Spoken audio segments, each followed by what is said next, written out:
Uh, uh. Yes. Yes, yes, yes. Welcome back to the Hot Minutia. I am your host, Barry Long the second, not the first, not the third. I am the second. We are live on CoachellaValley.com, today's California.com. We are also live on today's Canada.com. We appreciate everybody for tuning in live, everybody for watching the replays. We appreciate just everybody for being a part of the show. Please comment on the show, and we will bring your comments up, much like Bill Senso always comments. Without any further ado, what's going on, Rudy Ramon Reyes? What's going on, man? Yeah, we love and thrive on those comments because it just means that you're an integral part of the show, and we love to get the feedback. We love to hear your thoughts, and most of all, we love that you can share this anywhere and everywhere with anyone, your grandma, your dad, your baby sister, it doesn't matter. Your Share it at baby old mama? folks home, baby mama, however many you have, 1, 5, 10, it doesn't matter. Just share it because we really appreciate that. Thank you so much. And thank you all for tuning in. Yes. Man, we got a lot of stuff going on. There's a lot of stuff going on in sports. I want to lead off with this though, and I hate to say this, but I hate it when I'm right because it's almost despicable. I almost want to just SMH in the mirror. If anybody doesn't know what that acronym means, it means shake my head. Yesterday, the Lakers took on the New Orleans Pelicans in Nolans in the Big Easy. Well, it wasn't easy for the Lakers, and you blow a 20-point lead against the number 10 ranked New Orleans Pelicans team. Now, by all means, I don't say that to diminish the capabilities of what the Pelicans have actually done this season, but somehow one of these teams had to fail in the second half, and of course, it's the Lakers and it's inconsistency. It's not blocking out the paint. It's allowing people to drive inside. It's allowing passing lanes to exist. There is no defense. And at times I've seen glimpses of who Russell Westbrook is. I didn't say Westbrook is when he was actually able to play a real solid game yesterday. And I was very surprised at the 3-point, shots that he made that actually went in. The problem that I have with all of this is that the Lakers just need to shut it down. Regardless of what it looks like, you need to just shut down your key players. LeBron supposedly twisted his ankle. I'm not saying he's lying or not, but this is just what's on the wire. Hurt his ankle in that game. He's not going to be available for the next game, maybe not even the following game. So it really makes you wonder, no one is going to be there to take his place. He is like the elder statesman on this Lakers squad, and he's been able to take this team to an all-time level. Right now, he leads the NBA in points per game at 30. He's 37 years old. The guy is an absolute monster. And make no mistake, this is not for the faint-hearted. When you put over $1 million in your body, it shows, and it showed with LeBron James. Now, I'm not going to say he played a perfect game because that would be a lie. He did not. He turned the ball over. There were some lofty shots that I thought he could have given to other willing shooters just to be the passer. But LeBron James just almost can't help himself sometimes when he has the ball trying to make things happen that ultimately won't. But it was really good chemistry I've seen between Russell Westbrook and LeBron James. It was kind of surprising and, to be quite honest with you, almost enjoyable, almost. But right now, Lakers are just, they're scratching their heads in an SMH moment. What do the Lakers do at this point? Tell me, Barry. Tell me, because everybody wants to know. Well, if you're the Lakers right now, you are sitting in the 10th spot. It's just not looking very good right now as far as the teams that you're supposed to beat, like the Pelicans, like the Thunder. You're up by 26 on the Thunder. You're up by 23 on the Pelicans, and you lose those games. And it's just been like this all year long. And we have seen that, the injuries is what really killed them. If you look at the game from the other night, Malik Monk scores 23. So LeBron James had 39, but Malik Monk is your second leading scorer. And that just simply can't happen if you're the Los Angeles Lakers. And the way that they're losing these games, the fashion that they're losing these games, just the lack of defense that they've played. And I know you spoke about it, that they've showed flashes of good defense, but just the lack of defense overall throughout the entire 48 minutes of the game is just right. You're absolutely right. I think it's time to shut it down. I think that even if you do get to the playoff right now, I mean, you're looking at playing against the Pelicans. So here's the playoff schedule right now. And when you look at it, you got the 9 and 10 spot. The Pelicans you lost the last 2 games to the Pelicans. So if you beat the Pelicans, you then must play the loser of the Clippers and the Mavericks game. So you got two games that you've got to get through to get to the playoffs. And then if you get to the playoffs, then you got to play the Phoenix Suns, who are just a well-oiled machine at this point. So yeah, I think that you don't want to put any more stress on LeBron James' body. LeBron James has been through so much this season. He's put up 50 points multiple games, the oldest player to ever do that in NBA history.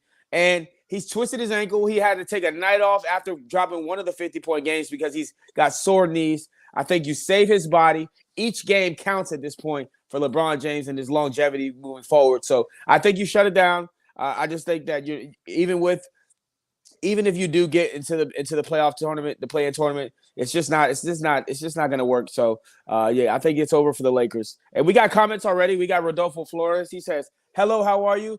I follow you as always from Mexico City, watching and listening to your sports comments. Have a nice night, my friends. We appreciate you so much, Rodolfo Flores." And Sergio Alves says, "Boa noite, mi amigo." Don't know what that means, but I'm sure it means something beautiful. Thank you, my friend. Now, I want you to put that graphic back up, and this is what I want to talk about. When you look at where the Lakers are and the Pelicans, yeah, they're going to play them to get into this 7-game tournament, this play-in tournament that I guess Adam Silver ultimately said, all right, we got enough buy-in from other teams. Let's just keep this play-in tournament. I don't necessarily like the play-in tournament, but it works, and it's been working. It's not going to work in the Lakers' favor this time around because either way, whether they face Phoenix or they're going to face Golden State Warriors, they're going to have an uphill battle. Don't forget, the Suns, Devin Booker has been playing absolute lights out. He has been scoring at will, even without Chris Paul, even without the key guys inside, the monsters in the paint. He's been able to do it all. Is he part of this MVP conversation? I would say yes. I would definitely say yes. If there's anybody who would be in a running for that, well, there's quite a few runners up rather, because they all run up and down the court. But I think you look at Joel Embiid, you look at LeBron James, you look at a plethora of other guys, but who really stands out to me are those top three: Devin Booker, and I know John Morant is kind of waiting in the wings for his turn in the sunshine, if you will, but it's between Devin Booker, LeBron James, and Joel Embiid. I just don't know who else is making any type of move that would allow for them to kind of inch even closer and separate themselves from any of these other guys. So I think right now, clear-cut winner hasn't been decided. But if there was a winner, it would have to be between LeBron James and Devin Booker, to be quite honest with you.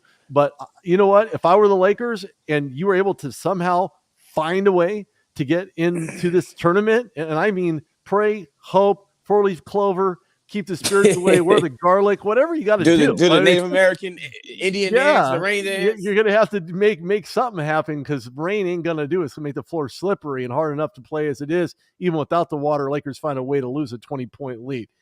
But at the end of the day, I think you want to play the Warriors. Why? Because Steph is cooking part-time. He's a part-time cooker right now.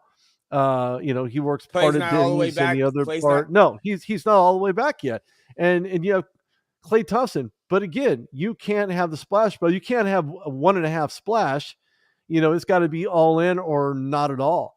And right now, I think the Lakers would be better suited to play the Golden State Warriors than they would be the Phoenix Suns, who would just rout them with their eyes wide open. It's kind of like being struck out at home plate. Yeah. It's that backwards K. You don't want to be that guy. You don't want to be that team. And right now, the Lakers would end up being in that position. Absolutely. And, the fact that they can't beat the Pelicans the last two times that they played the Pelicans and the Pelicans roster, this is without Zion Williams, and it's just ridiculous. So, yeah, I feel like the play-in tournament is a good thing for basketball because it makes those last final games of the season kind of meaningful, where as opposed to before they were meaningless games for probably 90% of the league. Now you got, teams that are vying for those last kind of spots, and they're playing hard all the way throughout the season. So it's keeping people engaged.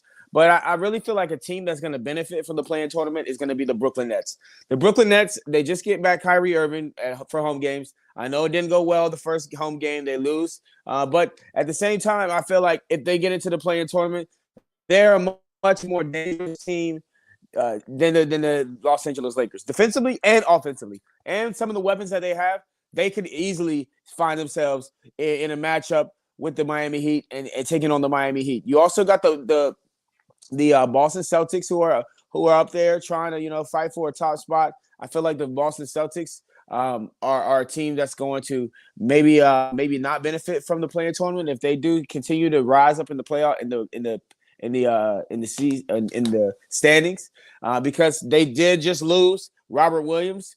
And if they end up playing against a team with a really good center, then they end up, potentially losing that first round matchup. So I feel like they need to just stay right where they are in like the 4 and the 5 spot, and see where it's going. But the play-in tournament is definitely good for basketball, and I love the fact that a team like Brooklyn Nets has a chance right now. Sure. So go ahead. No, you're right. I was just going to say when you find yourselves at the Heat in the top seed in the West, of course, not much separation. There's one game separating the Heat from the Celtics. You have the Bucks, who are always in the mix. They climbed up from 5. Now they're in the 3rd position. They've won 46 out of 28. 76ers actually have an identical record as they do. Bulls, Raptors, Cavs, Nets, Hornets, and Hawks. That rounds out the 10. The problem that I have with the Heat, or excuse me, when the Bulls against the Boston Celtics, the Bulls coming in at 43 and 31 doesn't exactly impress me a whole lot with a team that's 48 and 28. Now, for all intents and purposes, when you look at this Bulls roster, they still have DeMar DeRozan. He's still playing at a high level. They have all the pieces that they need. It's whether or not they can make it work. And to beat out a team like the Celtics, that's going to be a tough pill to swallow. I know that they've been ousted quite a few times in the NBA Finals. But they have to get past the Celtics first in order for them to be considered almost the top. And I don't think that's going to happen, especially if they're playing in Boston.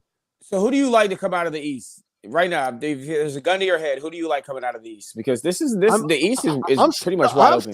I'm still going with the Bucks. The Bucks still have Giannis Antetokounmpo, and he's still they still have the 70s. You almost got it right, man. You almost got it right.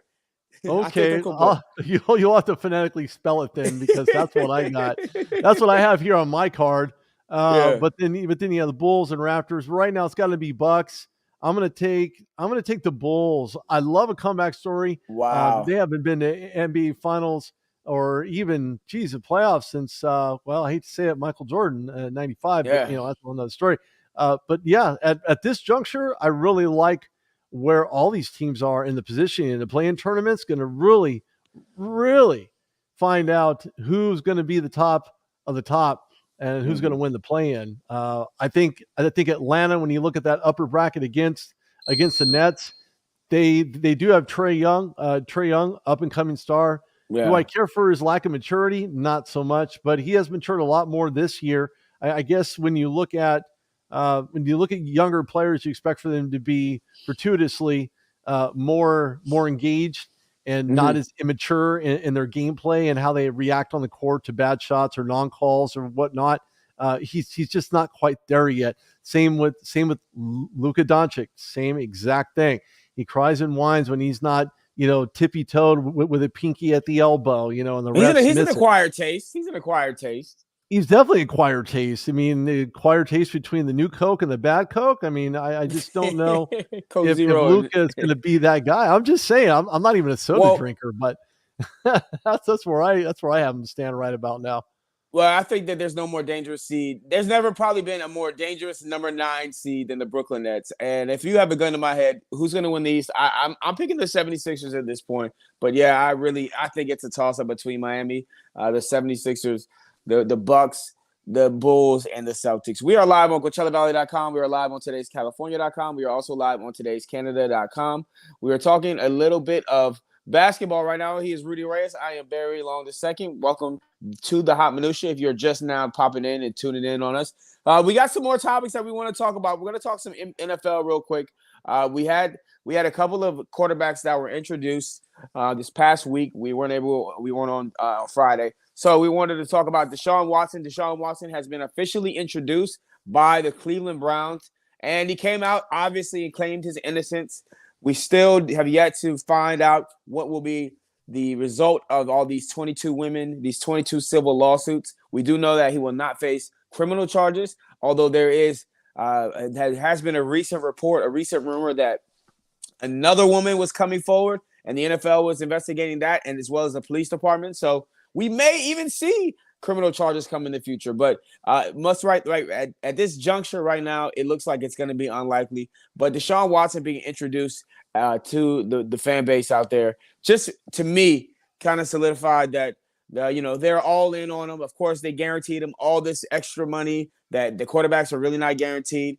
He took $47 million a year just because 42 million of it was guaranteed per year. So he's got one of the best contracts in the NFL history. He's got a pretty good roster, got a pretty good head coach, got an organization that believes in him. And as long as he can get on the field within the next year or so, I feel like he's going to be a threat to not only win that division, but they could end up being a threat in the playoffs.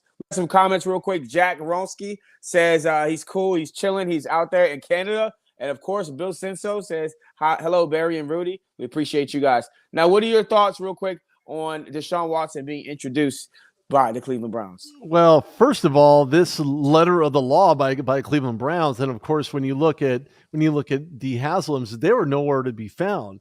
They didn't want to speak to the accusers. They were advised and advised and advised again, and they were third party advised to not go speak to these 25 accusers of. It just sounds as though they're really trying to find a way to pass off this whole transaction as just another day of the office, an 8 to 5 kind of thing. This is what we're going to do. A blanket, garbage that just spews out from, well, we've done our own investigation. Well, how's your investigation complete when the NFL investigation is not complete? How does that exactly work out? Please explain that to me. And of course, I'm the obligatory guy who says, well, you're going to have to prove it, because right now he hasn't proved nothing to nobody. Whether he's proved it to himself is another story, and I think that's still going to play out. Could any of these turn into a criminal? Sure, absolutely. But I think the quietness of the hush-hush money deal, knowing that these women are looking and pawing and scratching at his door, waiting for him to open it, to fork him over maybe $100,000 or $150,000, whatever the amount's going to be, certainly has their attention. That's why one rescinded without actually filing any charges, because she knows that a big payday for Deshaun Watson they're about to write the check real soon. Now, by contrast, when you look at Cleveland and you look at their fans, they're not very happy. And when I say not very happy, they didn't even want this to happen, to be quite honest with you. Why?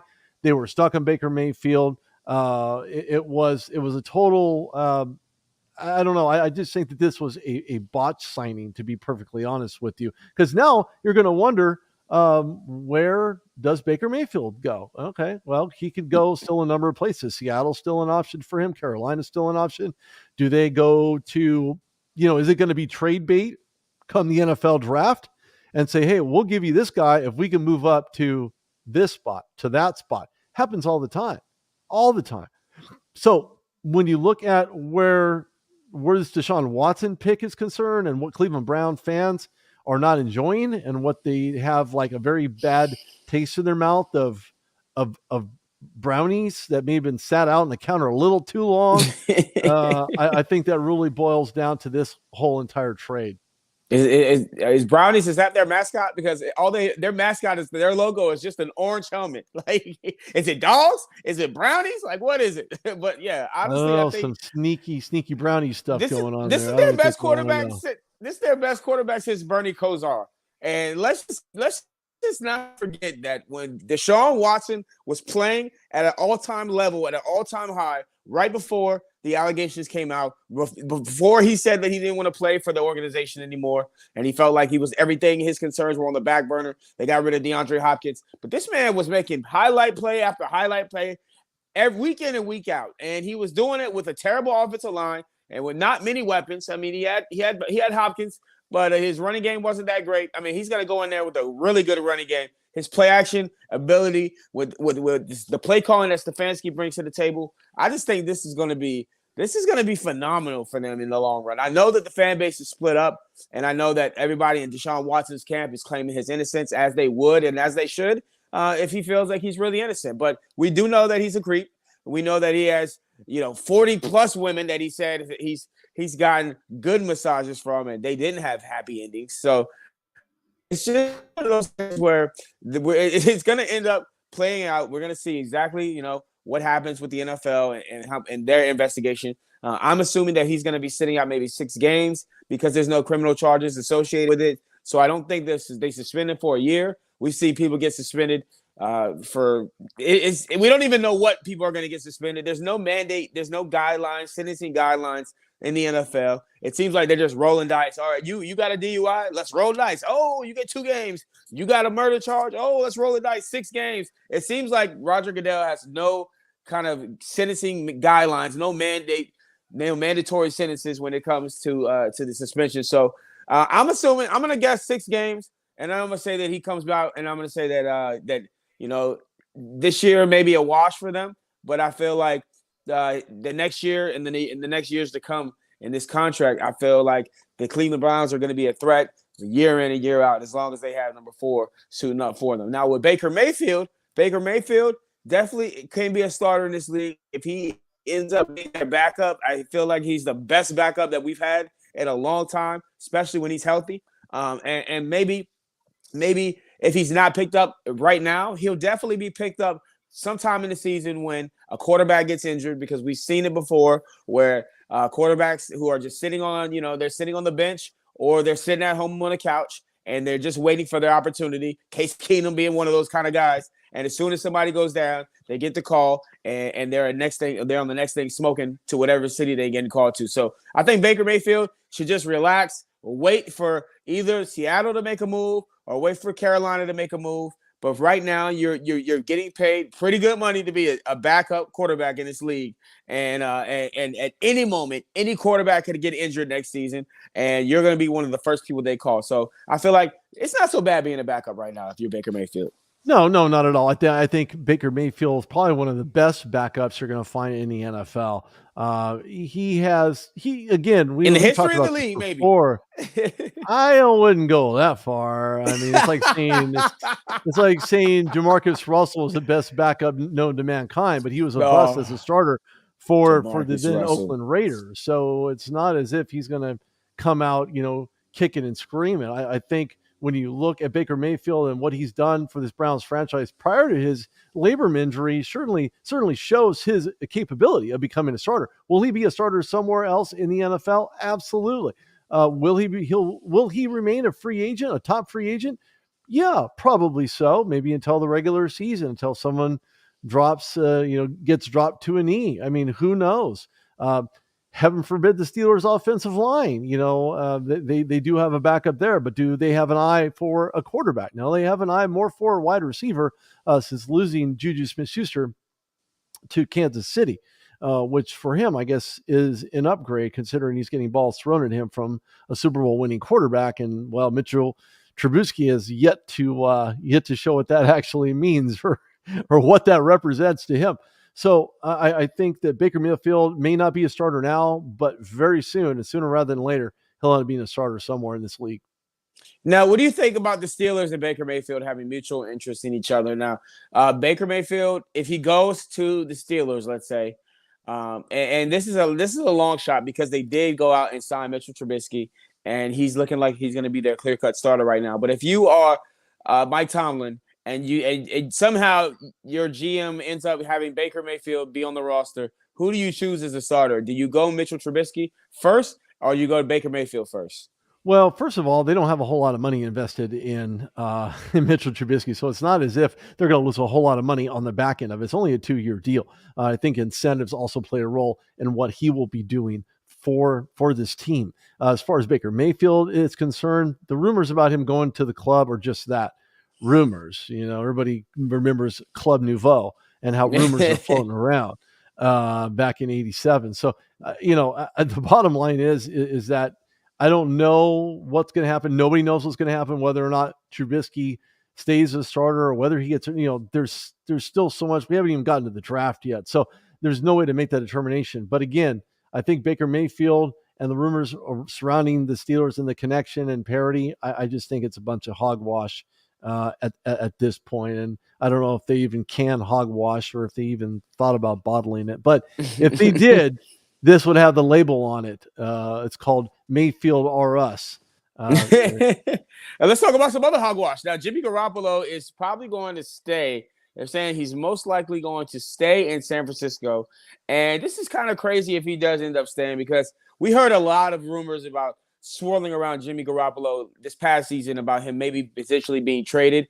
And we also heard that after the season that he may be traded. And he's been, relatively quiet and just played and kept his head down, brought his lunch pail to work, and hasn't really said much about all the rumors about how he's not the quarterback of the future for the San Francisco 49ers, about how they traded or they drafted for Trey Lance, about how they had so much interest in Aaron Rodgers. He seemed to just always be the steady guy and a consummate professional, and goes out there and plays hard day in and day out. So Jimmy Garoppolo ended up, he's only making $25 million this next upcoming season. So he is a discount when you compare and you look around the rest of the league. But I feel like Jimmy Garoppolo, he's been very successful as a starter for the San Francisco 49ers. And Kyle Shanahan seems to make it work. And Kyle Shanahan hasn't won with any other quarterback as much as he's won with Jimmy Garoppolo. So I feel like this is the one season that you give him. And maybe if it's Trey Lance time, next season is Trey Lance time. But you've been able to win playoff games with Jimmy Garoppolo in that running game and that stout defense. And I feel like they should give Jimmy Garoppolo this next season, even if it is at $25 million, because that is a discount. What say you, Rudy? It's definitely a discount. There's no doubt about it. Everybody remembers what happened. Jimmy Garoppolo throwing that ill-fated interception, and he's always been known to do it. Just one of those quarterbacks that just finds a way to get that ball in other people's hands and not his wide receivers or his tight ends or running back in the flat. Let's be honest. So he's not that bad. I'm just saying he is bad enough to lose you an NFC championship game. Just saying, or an NFC divisional game. But this is a scenario I'm thinking of, and this has happened before. And I could see him being held up to the NFL draft on drafting day. He gets traded, maybe gets sent packing to the Seattle Seahawks. So that way the 49ers can move up in the draft, right? Mm-hmm. Bear with me. Listeners at home, watchers at home, watch this. This is going to be good. So they're going to move up, and they're going to grab Kenny Pickett. Ooh, okay. And you know what? I don't like that last name because they're going to pick it off all the time. Why? Because his hands are only 8 3/4? Yeah, that's what they're going to be calling him. Kenny Pick it off. They measured him differently at the combine than they did on his pro days. Somehow his hands grew a whole half an inch. Oh, man. Kenny Pickett's been getting a lot of love, and I root for the guy because, they're hating on his little hands. But, yeah. I can already see him having like a 4 or 5 interception game as a rookie, and then they just calling him Kenny Pick it off. All right, so real quick, we don't have that much time left. Let's talk a little baseball because the Dodgers, we just re-signed Dave Roberts to an extension. He will be the Dodgers head coach or the Dodgers manager for the next 3 years, and he's won a World Series. He is, in my opinion, one of the most successful Dodger coaches. He's not a Tommy Lasorda, but he's winning a lot of games, and he's been successful. He's been criticized for losing some games because of his decisions to bring Clayton Kershaw in as a reliever in the playoffs, or his inability to make the moves when he needs to make the moves. But he has also won games for the Dodgers because of his decision making and his niche for finding guys coming off the bench who make big hits. So I like AJ Pollock and just random guys that come out like Kike Hernandez, Chris Taylor. He just finds a way to win games with some of the decisions he makes, but also lose games. Are you happy that the Dodgers re-signed Dave Roberts? Well, the bottom line to all this is that Dave Roberts guys don't grow on trees. You don't find World Series winning coaches just out of the Grapefruit League. I mean, it just doesn't happen that way. Dave Roberts has certainly proved that he belongs up there with some of the best coaches that have won a World Series title, including the late, great Tommy Lasorda. So when you look at who Tommy was, and look who Dave Roberts is. Yeah, they're two very different guys, two different styles, and they vary in personality. But they both have one thing in common: they've won a ring, they've won a chip. They put a pennant in their respective organization's trophy case. So this isn't. This should not be mistaken for a guy who can't get it done. Yeah, questionable, very questionable at times. Mm-hmm. Pulling guys off the mound, Bellinger, getting pulled, or this whole new run system where he gets automatic DH, which is absolute garbage. I can't stand the DH. Get rid of it. But when you look at Dave Roberts, when you look at the organizational ladder within the Dodgers in general is absolutely one of the best. Not only that, but they have the money to go for it. Absolutely. They have the money to make all the dips and drives and slides into home base, and they just keep knocking out of the park with some of the acquisitions that they continue to make. And this is another home run, as far as I'm concerned, for Dave Roberts and the Dodgers organization. And I know Magic Johnson's standing there in the hallway saying, Magic Johnson. Yeah, he is. He's a minority owner, and he really is. He's fun to watch when he's up there in the booth rooting for the Dodgers. Now, real quick, we got a couple comments. Sean McNeil, shout out to him. He said, "Fire, that's my guy." And Anthony Enriquez, Southern California, #1 forever. And we got Dan Paredes, who says, "Let's go, Brandon." We don't get political here on the show, but real quick, let's talk Albert Pujols. This guy's been playing since 2001, y'all. My man. He was number 55 for the Dodgers, and I like to joke around and say that the 55 on his jersey is not his jersey number, it's his age. Because when he came into the league, it's been widely reported that he lied on his birth certificate and that he is way older than what he actually says. And when he signed that 10-year deal to go back with the Angels, he was going to be like 42, 43 or something like that at the end of that contract. He ended up playing for the Dodgers. Now he is back in St. Louis. He got a standing ovation the other night, and it was just good to see. But my man is playing first base. He will now be their DH. He should not be playing first base. He can't even run to first base. My man is so old. But but he's got 679 home runs career. He's got a career batting average of 297. My man has been one of the greatest hitters of all time. He's never been linked to steroids. Never been proven to be linked to steroids. So do you think he's a Hall of Famer, first ballot or not? First ballot. First ballot. Right? Albert Pujols is so likable. He's lovable by some, but likable by many.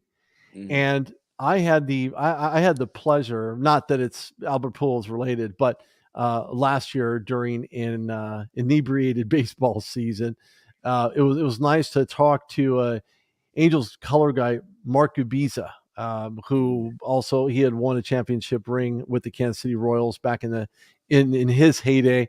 But one thing that Mark has always said nothing but nice things about Albert Pujols, and I think a lot of people can contend to that. I think when you become a first ballot Hall of Famer, it's not just the numbers. It's not just what you do on the field. It's not what you do around the diamond. It's not necessarily who you are inside of the dugout. This is a person you need to be all the way around. And he exemplifies what it means to be a Hall of Famer, as he'll now take his talents, whatever's left, to St. Louis to retire. And this is my suspicion, retire a Cardinal, because that's where he came from. Now, after the freeway run in LA between the Dodgers and the Angels and a freeway series, and look, LA's got a lot of love for Albert Pujols, but I think when you look at where he's at right now, if those fans remember what he did and who he was, and the very last hurrah he'll have when he raises his helmet off his head and the bat in his right hand, it's going to be absolutely fantastic, and everybody's going to cheer. I know I will. Yeah, I will too. And he's one of the greatest Cardinals of all time, along with Yadier Molina and Ty Cobb and Lou Brock and Satchel Paige, all those guys. All right, real quick, we have the meme of the day, and there was a lot of memes that were circulated from this. Play it again, Sam. Play it again. We had the meme of the day. The meme of the day comes to us. I forget who posted this one, but it's this Cowboys fan. Just watch, 2022 is going to be our smack. and if you didn't watch last night on the Oscars. This is not sports related, but everybody's talking about it. I mean, everybody's talking about it. Play it. My man, no, I'm not playing it. I'm not gonna play the video of the slap. But we saw Chris Rock standing on the stage giving out his monologue. And he made a reference to G.I. Jane. He made a reference to G.I. Jane, which pissed off Will Smith. And Will Smith, he's talking about Jada Pinkett Smith, Will Smith's wife. Will Smith's wife suffers from alopecia. It was unbeknownst to Chris Rock and a lot of other people. I didn't know she had alopecia. I thought she just liked to shave her hair like we do. But no, she has alopecia, and the joke did not go across well with her. Will Smith stands up, gets his ass on stage on some Kanye West stuff, and smacks Chris Rock and walked away like a gangster. Like, he walked away so slowly. And Chris Rock was shocked. He didn't even bob and weave or nothing. I mean, he just took the slap like a man. And first of all, I feel like it just ruined the whole move for the Oscars. I know everybody. At first, I thought it was staged. Okay, but then I'm like, man, this is like not staged. When I saw Will Smith's voice quivering, don't you keep my wife's name out of your mouth. I was like, all right, this dude's really mad, and this dude just ruined the entire Oscars. Then he had the nerve to win an Oscar, go on stage, and not even address slapping Chris Rock in the mouth. I lost a lot of respect for for Will Smith, because it's freaking Chris Rock. It's not like some up-and-coming comedian at the Laugh Factory. This is Chris freaking Rock. That is his job, is to make fun of people. And if he makes fun of you or your wife, I feel like that is something that you should be like laughing. You should be happy for that. You made it when Chris Rock is joking. I know you're Will Smith, but totally out of character, totally crazy. And and he was in one of his movies or something. Yeah, what's he doing? A movie? Was he training for a movie role? Like, I don't know what Chris Rock was or what Will Smith was thinking. But yeah, absolutely. I was upset with Will Smith, and when you have time to think about it and look back at it, he got way too mad, and it was totally uncalled for. Completely uncalled for. Now, there are quite a few people who deal with alopecia. Ryan Shazier is one of them. Josh former Dobbs linebacker for the Steelers, Josh Dobbs. There are a lot of people who deal with alopecia. I don't deal with alopecia. I wish my hair would grow back, but it is what it is. Shout out to the people at Bosley, because my hairline's coming back. Okay. I didn't know they were paying you. Anyway, so, hey, everybody, thanks for tuning in. We appreciate you. Go follow me at Reyes on Twitter. Go to Facebook, Instagram. And go to the Rude Dog Show. It was a quick slap, too. It was a pimp slap. Yeah, it was like a Batman and Robin action, but you can find me absolutely anywhere at all. Hey, maybe this is trending, kind of like the Batman, Yeah. The whole meme thing of Robin. I don't know. Let's just. Yeah, you guys can find me on Facebook at Barry Long too, the way it's written right here. You can find me on Twitter at Radio Barry Long or on IG at BarryLong_2. Yo, stay focused, stay motivated, stay inspired, and remember, you're capable of doing anything. And stay the hell away from Will Smith, because he will slap you. Or Jada. Or Jada. Now I know they can't have a Jada Pinkett Smith roast, because somebody's gonna die that night. We'll talk to you tomorrow.